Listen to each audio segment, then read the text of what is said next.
മൈസൂരിൻ്റെ പഴയ ഭരണാധികാരിയായ ടിപ്പു സുൽത്താൻ, അമേരിക്കയുടെ നാഷണൽ ആന്തമായ സ്റ്റാർ സ്പാങ്കിൾഡ് ബാനർ. 1700-കളിൽ മൈസൂർ ഭരിച്ചിരുന്ന ടിപ്പു സുൽത്താൻ എങ്ങനെയാണ് അമേരിക്കൻ നാഷണൽ ആന്തവുമായി കണക്റ്റഡ് ആവുന്നത്? 1700-കളുടെ അവസാനം ഹൈദർ അലിയും മകൻ ടിപ്പു സുൽത്താനും മൈസൂർ ഭരിക്കുന്ന കാലം. മൈസൂർ രാജ്യം ബ്രിട്ടീഷ് ആർമിയുമായി യുദ്ധത്തിലാണ്. ബ്രിട്ടൻ ഇന്ത്യയുടെ പല ഭാഗങ്ങളും അവരുടെ കയ്യിലാക്കിക്കൊണ്ടിരിക്കുന്നു. എന്നാൽ ഒരാൾ അവർക്ക് ഭീഷണിയായി അവർക്കെതിരെ ചെറുത്തു നിൽക്കുന്നു. ടിപ്പു സുൽത്താൻ 15-ാം വയസ്സു മുതൽ ബ്രിട്ടീഷ് ആർമിക്കെതിരെ യുദ്ധം ചെയ്തു തുടങ്ങിയ the tiger of Mysore.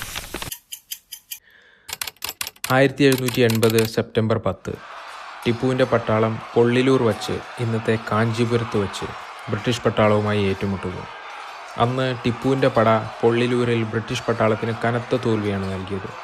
British ആർമിക്ക് അന്നേ വരെ ഇന്ത്യയിൽ നേരിട്ടതിൽ വെച്ച് ഏറ്റവും വലിയ തോൽവി. അതിന് പ്രധാന കാരണം ടിപ്പുവിൻ്റെ ഒരു സീക്രട്ട് വെപ്പണായിരുന്നു. അതായിരുന്നു അയൺ കേസ്ഡ് റോക്കറ്റ്സ്. മുൻപും പല യുദ്ധങ്ങളിലും പലരും റോക്കറ്റുകൾ ഉപയോഗിച്ചിട്ടുണ്ടെങ്കിലും അതെല്ലാം തടി കൊണ്ടോ മുള കൊണ്ടോ ഉള്ള റോക്കറ്റുകളായിരുന്നു.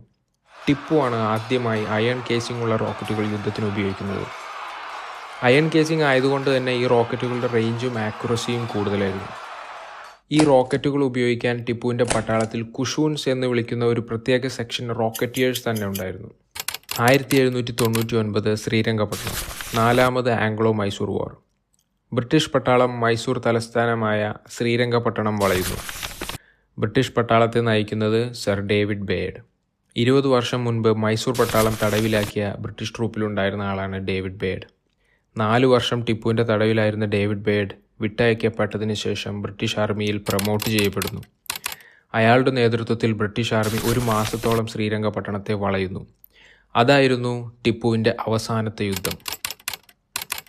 അന്നുണ്ടായ ഏറ്റുമുട്ടലിൽ ടിപ്പു കൊല്ലപ്പെടുകയും അതോടെ മൈസൂർ രാജ്യം ബ്രിട്ടീഷുകാരുടെ കയ്യിലെത്തുകയും ചെയ്യുന്നു. അങ്ങനെ ടിപ്പുവിൻ്റെ കഥ അവിടെ അവസാനിച്ചു. എന്നാൽ ടിപ്പുവിൻ്റെ റോക്കറ്റുകളുടെ കഥ അവിടുന്ന് വീണ്ടും തുടർന്നു. യുദ്ധത്തിന് ശേഷം ബ്രിട്ടീഷ് പട്ടാളം ടിപ്പുവിൻ്റെ 700ഓളം റോക്കറ്റുകൾ പിടിച്ചെടുത്തു. ഈ പിടിച്ചെടുത്ത റോക്കറ്റുകളെല്ലാം അവർ ബ്രിട്ടനിലേക്ക് കയറ്റി അയക്കുന്നു. ബ്രിട്ടനിൽ വച്ച് ആർമി ഓഫീസറും പൊളിറ്റീഷ്യനും ഇൻവെൻറ്ററുമൊക്കെയായ സർ വില്യം കോൺഗ്രീവ് ഈ റോക്കറ്റുകളെപ്പറ്റി പഠിക്കുന്നു. അങ്ങനെ സർ വില്യം കോൺഗ്രീവ് റോക്കറ്റ്സ് എന്ന പേരിൽ പുതിയ റോക്കറ്റുകൾ നിർമ്മിക്കുന്നു. ടിപ്പുവിൻ്റെ റോക്കറ്റുകൾ പോലെ തന്നെ കോൺഗ്രീവ് റോക്കറ്റുകളും അയൺ കേസിംഗ് ആണ് ഉപയോഗിച്ചത്. എന്നാൽ ഇതിൻ്റെ പാർട്സ് എല്ലാം സ്റ്റാൻഡേർഡൈസ്ഡ് ആക്കി നിർമ്മിക്കുന്നു. പിന്നീട് ഈ റോക്കറ്റുകളാണ് ബ്രിട്ടീഷ് ആർമി യൂറോപ്പിലും അമേരിക്കയിലും പല യുദ്ധങ്ങളിലും ഉപയോഗിക്കുന്നത്.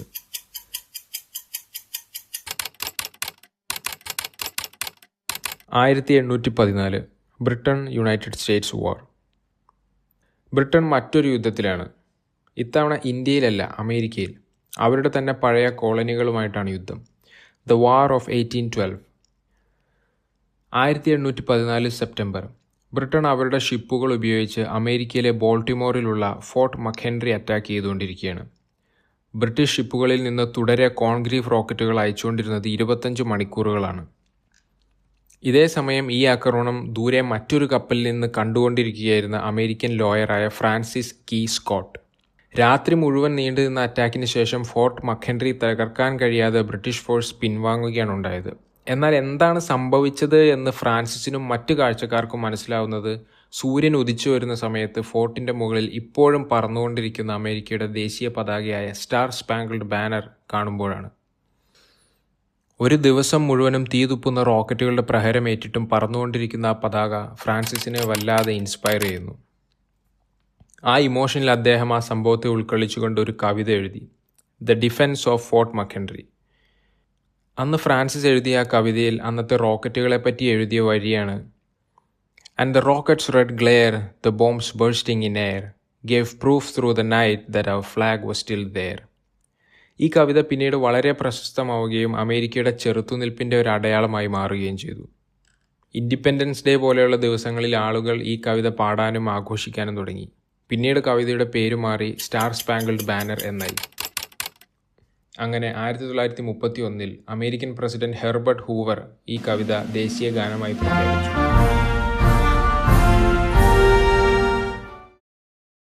റോക്കറ്റ് കണ്ടുപിടിച്ചത് ടിപ്പു സുൽത്താൻ ആയിരുന്നില്ല.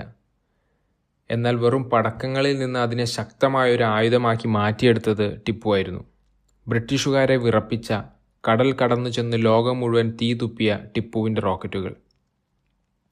അമേരിക്കയുടെ ദേശീയ ഗാനത്തിൽ ദ റോക്കറ്റ്സ് റെഡ് ഗ്ലെയർ എന്ന വരികളിൽ കലർന്നിരിക്കുന്നത് വർഷങ്ങളും രാജ്യങ്ങളും ഭാഷകളും താണ്ടിയ ചെറുത്തുനിൽപ്പിൻ്റെയും പോരാട്ടത്തിൻ്റെയും ധീരതയുടെയും തീയാണ്. മൈസൂരിൽ നിന്നും ടിപ്പു സുൽത്താൻ കത്തിച്ചുവിട്ട തീ.